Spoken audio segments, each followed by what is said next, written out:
Nicholas Brendon's death was first announced by his family, but days later, authorities added a detail that changed how many fans understood his final hours. The actor was found by a longtime friend who had been staying overnight to help care for him. On March 20th, Brendon was back in headlines after his family confirmed that the Buffy the Vampire Slayer star had died at 54. And by March 26th, the public had a clearer but still incomplete picture of what happened. If you appreciate carefully verified celebrity updates and respectful entertainment coverage, please subscribe, like, and share to support Starline Daily for more trending stories and documentary-style breakdowns. Brendon was best known to a generation of viewers as Xander Harris, one of the core characters on Buffy the Vampire Slayer, which ran from 1997 to 2003 and became one of the defining supernatural dramas of its era.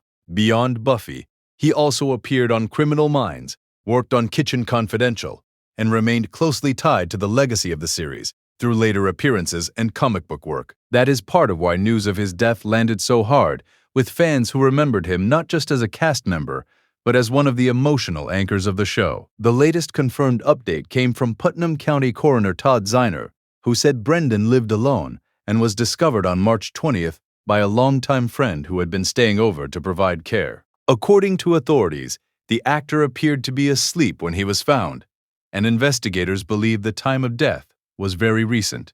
The coroner also said there were no signs of foul play at the scene, which narrowed the public focus from rumor to the medical questions still waiting to be answered.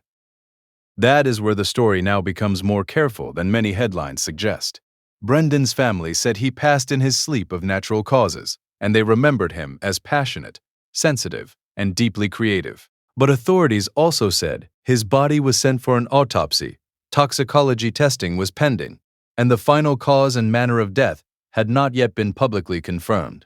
So the clearest verified reading right now is this. His family shared their understanding of what happened, while the official medical findings were still in progress. There is also some broader health context that helps explain why investigators are moving carefully.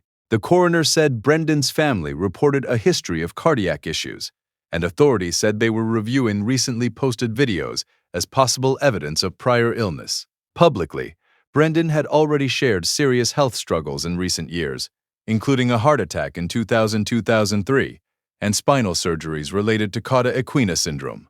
None of that replaces the final autopsy report, but it does show why officials have framed the case as a medical investigation rather than a suspicious death inquiry.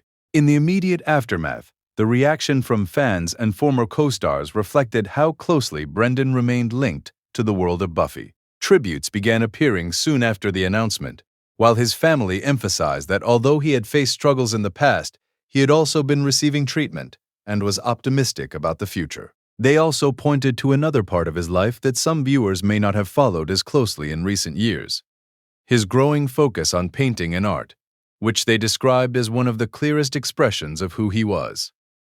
For now, the biggest confirmed takeaway is simple. Nicholas Brendon died on March 20th at the age of 54. A friend who was helping care for him was the one who found him, and authorities said there were no signs of foul play. The main unanswered question is the official final cause and manner of death, because those findings had not been publicly released as of March 26th. We'll continue to follow any confirmed updates. Thank you for watching, and thank you for supporting Starline Daily.